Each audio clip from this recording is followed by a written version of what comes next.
What's good, my lovely peoples? It's your main man, Solace, the humbled wise one. Now, hopefully everybody's in a peaceful environment and good, humble spirits. Because today I want to do this video called, What is CERN Doing? Now, CERN is spelled C-E-R-N. Now, some of y'all may be familiar with CERN. Others may have never heard of CERN. Now, if you've never heard of CERN, it's okay. I'm going to break it down. You're going to understand every aspect of this video, and it's very important.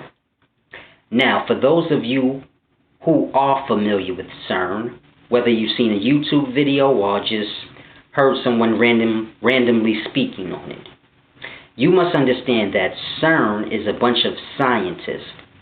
So whoever you heard speaking of CERN, they must have some sort of understanding of science, or when they're explaining it, it's going to go off into sci-fi and correlate with nothing that you know in the life. So this is why the person being a little bit fluent on science is very important, because CERN is a bunch of scientists. Now, y'all know I always say, you got to know a thing to know another thing. So I want to break down simple science right quick that correlates with what CERN is doing before I go into the video so you fully grasp. Now, this is simple science. Scientists see it like this. Atoms, basically protons, neutrons, and electrons. These smashing together make atoms.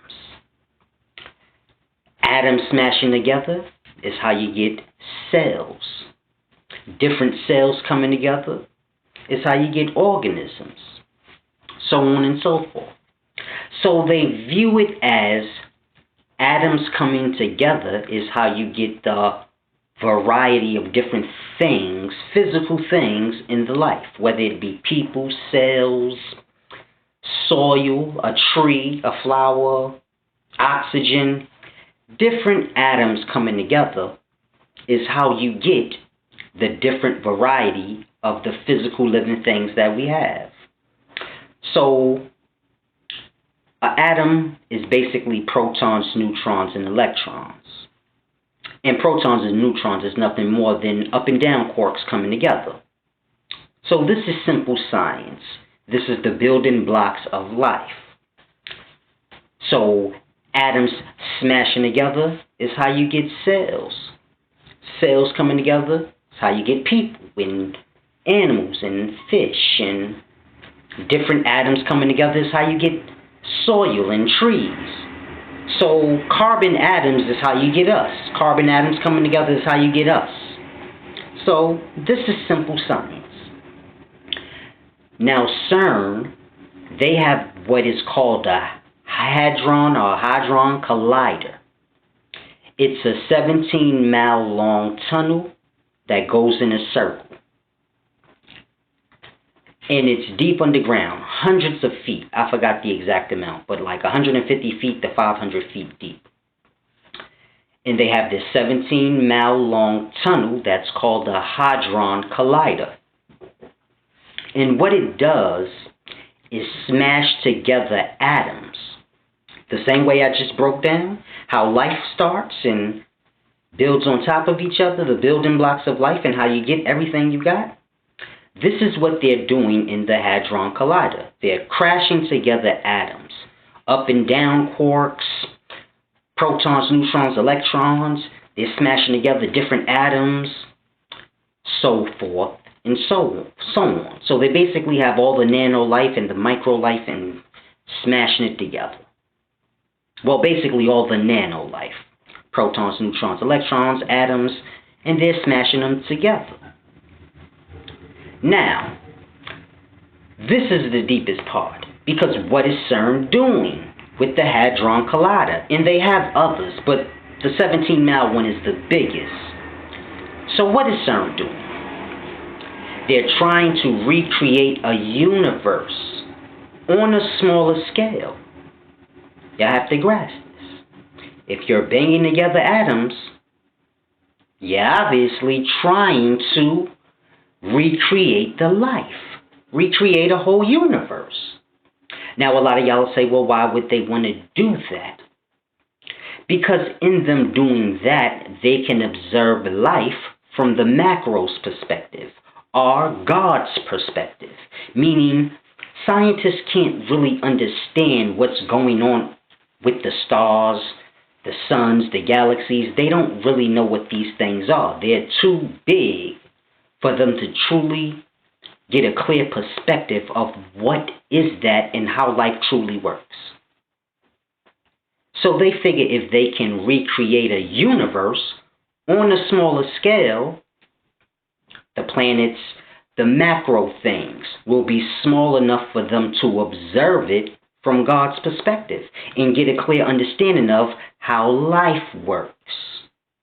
Grasp. If you can look at a planet the size of a basketball, then you can get a clear perspective of what a planet really is. It may not be a basketball, it may not even be circular. So this is what they're trying to do and get a whole understanding of what life is from the beginnings to the ends, being as though they're recreating it. So this is what they're trying to do with the Hadron Collider, and this is what CERN is trying to do. They're trying to recreate a universe on a smaller scale to get an understanding of life from God's perspective. Or, from the mighty all of the life, the creator of all things. Now, here's a deep thing. I want y'all to grasp this. This is a verse from Thessalonians chapter 2, verse 4, and it reads, "Who opposes and exalts himself above all that is called God or that is worshipped, so that he sits as God in the temple of God, showing himself he is God." Now, if you can grasp that verse and grasp what I just broke down to you about what CERN is doing, you can clearly see where they correlate. See, they're playing God or the mighty all. But in their perspective, they're not. They're just trying to get an understanding of things so they can rule the whole life like they do. They're not looking at it as, oh, I'm seating myself above God. But when you're recreating the life, you're playing the creator. Now, whoever your God is or however you want to view that part, that doesn't matter. The thing is, they're trying to exalt themselves to a seat in the life that they're not supposed to be on. You don't need to know how the universe and everything was made and works. All you need to know is your part in the all of it. So you have to grasp. If you want to know how the universe and everything works, why? You must be up to something. And this is what y'all must grasp. These scientists, CERN, they are funded by the elite. So you have to grasp. To own the world is not enough. Meaning this world we live in, that's not enough. They want to own the whole life. So you have to understand. This world that we live in, it produces food and resources for everyone to have an equal share of everything, an abundance of it, more than they even need. Now, men take hold of the land once they understand, okay, he who owns the land can control the life because they can control the people in it. So men take hold of the land and control the resources, meaning the food, the resources that make clothes, the resources that make shelter. They control these things, and they make men work and things like this and pay for it. Mind you, it's freely produced by earth. So you have to grasp there. Men exploited this world that we live in, and they own it, literally. But that's not enough. See, they want to exploit the life now. So this is why you have them going to the moon or going to Mars. You have to ask yourself, why do they need to go to Mars? We can't live on Mars, so what do you need to go there for? Because they want to exploit all aspects of the life, whatever part of the life they can. This is the only reason you would go to Mars, to take it over. So you have to grasp. The same way they came to America. They didn't come just to see. No one comes to just see a thing unless you want to take it. So you're going to see it first. And once you see it, you already know. So you have to understand, when they're banging together these atoms in the Hadron Collider, trying to recreate the life, you have to ask yourself, why would you want to recreate the life? What are you trying to do? And there you go. Getting understanding of it from the whole. So you can take over it from the whole. You can get an understanding of, how do I get here faster? How do I do this? And so on and so forth, if you're looking at it from a smaller scale. It's just like when someone buys land. They usually get a helicopter to fly over the land so they can look at it from a above perspective. So it's a deep thing you have to grasp. The higher up you go, the smaller things get. So if you're in a helicopter, you can see your land better as it's smaller. So if men are trying to recreate the life in a smaller aspect, it's only so they can take over the real one. But here's the problem. Because when you do that, with no true understanding and perspective of what the life is, you have no clue where you're going with this. So you have to understand. They make the Hadron Collider. They crash the atoms together. Now the question is, how far have they gone with it? Because atoms crashing together, you're going to get physical things. So have they already succeeded in creating another universe? Because you have to grasp, they have more than one Hadron Collider. The 17-mile tunnel, they have more than one of those. That's the biggest one. So why do they keep making more if it's not successful? And you have to understand, if they've recreated a new universe in that tunnel, then that means you have humans and all types of life in that tunnel. Planets, solar systems, galaxies, in that tunnel. Right now as we speak, with life all in it. And if that's the case, everything would be small. And it's a deep, sad thing if they've exploited the life like that. Because once they get an understanding of that, they're going to try to do the same thing here and take over the real world. Not the recreated one, but the real one. And this is where it's a bad thing, because y'all have to grasp. The life don't fight back. This is why I always tell y'all about give and receive. If you cut down a tree is not going to fight you back. This is why it's important people understand the life and understand give and receive. Because if you don't, then you just exploit the life and take from the life, because the life don't fight back. It's up to the many to keep hold of the few that's trying to take over the life. So the few that's trying to take over the life, it's up to the many to stop it. Meaning the life ain't going to fight back. The people in it supposed to fight back for the life and say, oh, y'all ain't supposed to be playing with that kind of stuff.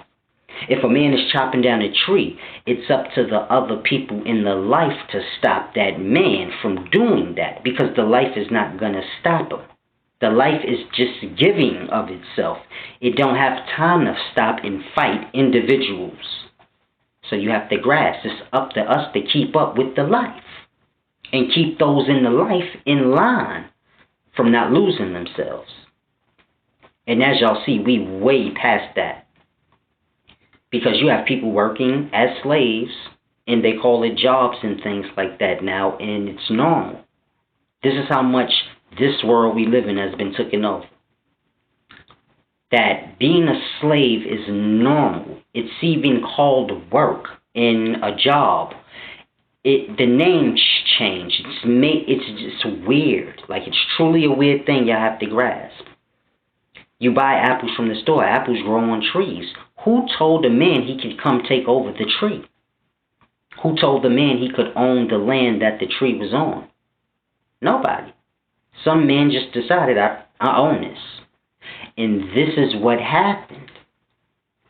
And now people have to work for whoever decided to say that, because you're on his land. And hundreds and thousands of years later, this is where we are, where this is normal. Mind you, no one ever gave the first person that right. And as you see now, they have the Hadron Collider trying to recreate a universe. No one gave them that right because they truly don't know what they're doing. They see life from the perspective they see it as, meaning we're living beings and we're something, but everything else is just objects that do what it do. So they see atoms and cells and planets and solar systems and galaxies. They don't see it as living beings and living life like us. They just see it as things in the life that make up the life, and they help with the life, but they not living beings like us. They not that.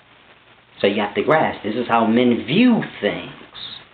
Mind you, you are a micro cell that got you a sperm, that got you an egg cell, and now you a living being. Or you was already a living being, but you get my drift. Mind you, scientists don't really see cells, atoms, suns as the same things. They're different. Mind you, we ascended up from that. But it's a deep thing you have to grasp, because if their perspective is not looking at these things as that, they have no clue what they are doing or creating and the effects it will have with our existence. Because even though they're recreating the life, they're using real life. So they're making real life.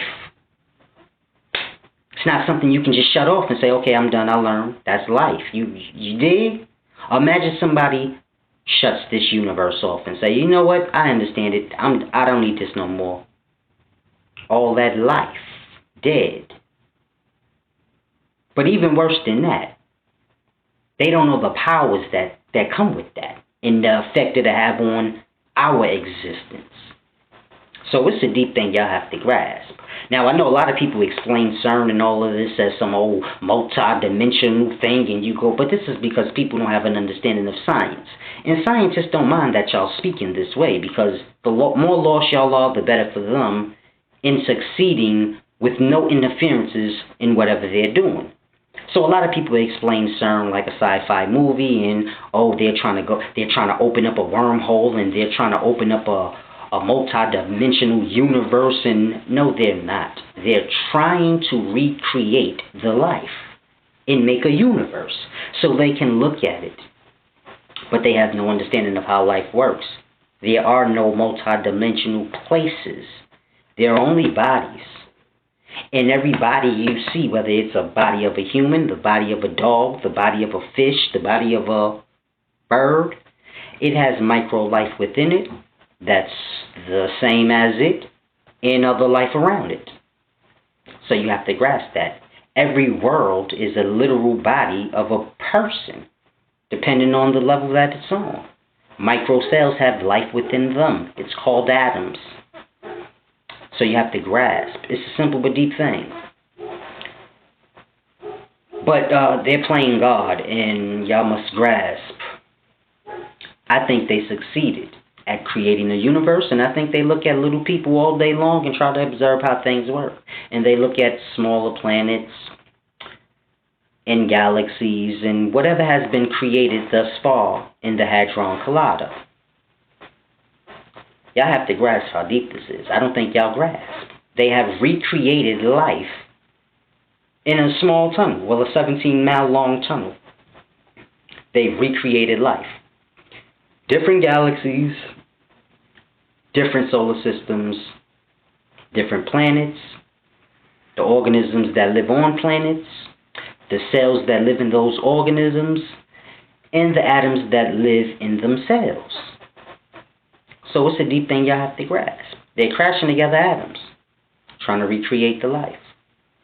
And I think they succeeded because they have more than one. They keep making more Hadron Colliders. Why? Grasp that. They're making more. There's already more than one, and they're making more still. Why? How many universes are they trying to make?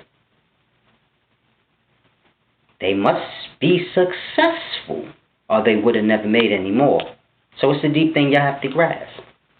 But that's what CERN's doing. They're trying to recreate the universe so they can look at things from the perspective of God or from the macro perspective to truly get an understanding of what the planets, galaxies, and solar systems truly are, what a universe truly is.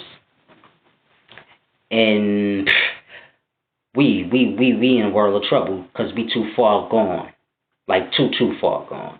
So far gone that messengers have to come and try to forewarn people of things and spread knowledge, and people don't listen.